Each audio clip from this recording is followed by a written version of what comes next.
പൊടിയായതാ. ഇത് ഉയർത്തുമോ എന്നൊരു സംശയമുണ്ട്. കാരണം മണ്ണോട് മൺചേരുന്നു. ചരിത്രകാരന്മാർ പറയുന്നത് ചവിട്ടുന്തോറും പൊടിയായി തുടങ്ങിയെന്ന. എന്ന് പറഞ്ഞാൽ വാഴയ്ക്ക് വളവിടാനല്ലാതെ കൊള്ളത്തില്ലെന്ന് പറഞ്ഞതിന്റെ നടുവിൽ യെഹെസ്കേലിനോട് പറഞ്ഞു ചുറ്റി ചുറ്റി നടക്കാൻ. വെളിപ്പാടിലാണ് ഈ അഭിഷക്തൻ സഞ്ചരിച്ച് പ്രാർത്ഥിക്കുന്ന ദേശങ്ങൾക്കകത്തു നിന്ന് ആത്മാക്കൾ സഭയ്ക്കകത്ത് വരാൻ പോവുകയാണ്. വിശ്വസിക്കുന്നതുണ്ടോന്ന് എനിക്കറിയില്ല. കർത്താവിനോട് പ്രവചിക്കാൻ പറയുന്നു, നീ വാഹനമെടുത്ത് ചില സന്ധ്യകളിൽ യാത്ര ചെയ്ത് ചുറ്റി പ്രാർത്ഥിക്കുന്നിടത്തു നിന്ന് ആത്മാക്കൾ ഉയരാൻ പോവുകയാണ്. പരിശുദ്ധന്മാരുടെ പരമയ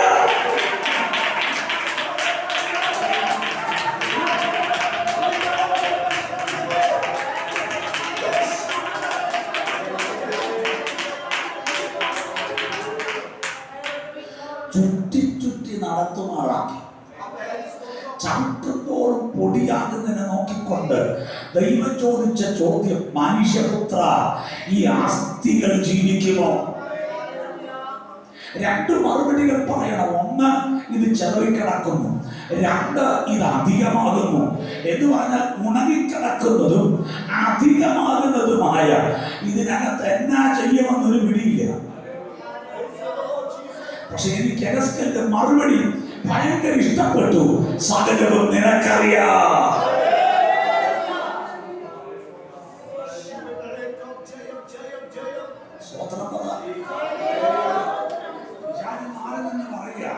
ഇവിടെ വന്നതിനെ എല്ലാം ഓടിച്ചു, നിന്നതിനെ എല്ലാം ഓടിച്ചു. ഇനി പുതിയൊരു ഐറ്റം വന്ന് ഇറങ്ങിയിട്ടുണ്ട്. പക്ഷെ ദൈവാത്മാവ് ഞാൻ പറയുന്നു, തിരിച്ചു പിടിക്കും. തിരിച്ചു പിടിക്കുമെന്ന് ഉറപ്പുള്ള എത്ര പേരുണ്ട് ഇവിടെ? ദൈവസഭ തിരിച്ചു പിടിക്കാൻ പോവുക. ചിലതിനെ തിരിച്ചു പിടിക്കാൻ പോവുക. ഏറ്റെടുക്കാൻ പറ്റുന്നവർ ആരാധിച്ച് ചിലതിനെ തിരിച്ചു പിടിക്കാൻ പോവുക.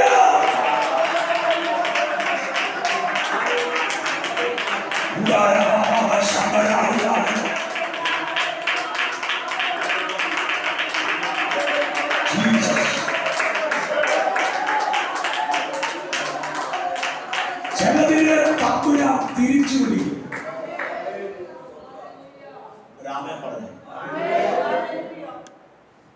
ഇങ്ങോട്ട് നോക്കിയിട്ട് കുഞ്ഞ ഇങ്ങോട്ട് നോക്കി പരിശുദ്ധാത്മ പറയുക, നീ ഒരു അഭിഷക്തനായി പട്ടണങ്ങളെ പിടിക്കുന്ന അഗ്നിനാവായി എന്റെ മുമ്പിൽ നിൽക്കുന്ന ഒരു വെളിപ്പാട് ഞാൻ കാണുന്നു. രാജ്യങ്ങളിലേക്കുള്ള പ്രവേശനം ആത്മാവ് നിനക്ക് വേണ്ടി ഒരുക്കുന്നു. നീ ചില പട്ടണങ്ങളെ പിടിക്കാൻ പോവുകയാണ്. നിരവധി ഇടങ്ങളിൽ സഞ്ചരിച്ച് അഭിഷേകം നിന്നെ കയറ്റി നിർത്തുന്ന കാഴ്ച ഞാൻ വെളിപ്പാട് കാണുന്നു.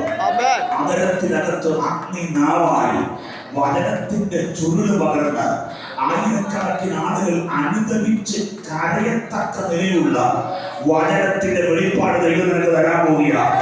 ഒരുമിച്ച് ദൈവത്തിന് സ്വന്തം പറഞ്ഞേ, നീ ഇതുവരെ കണ്ടിട്ടില്ലാത്ത ചില മേഖലകളിൽ അഭിഷേകം നിന്നെ കയറ്റി നിർത്താൻ പോവുകയാണ്. നിന്റെ വീടിൽ ബദ്ധയാണെന്ന് പരിശുദ്ധാത്മാവ് ദൂത് പറയുക. ദൈവദൂതൻ ഇറങ്ങി വന്ന് ചിലത് ചെയ്യാൻ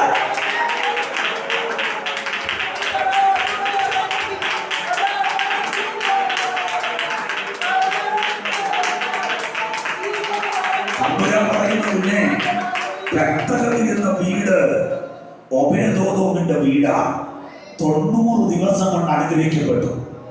പരിശുദ്ധാത്മ പറയുന്നു, വീട്ടിൽ പെട്ടകൻ കയറിയ കാരണത്താൽ ദേശത്ത് നിന്റെ കുടുംബം അനുഗ്രഹിക്കപ്പെടാൻ പോവുകയാണ്.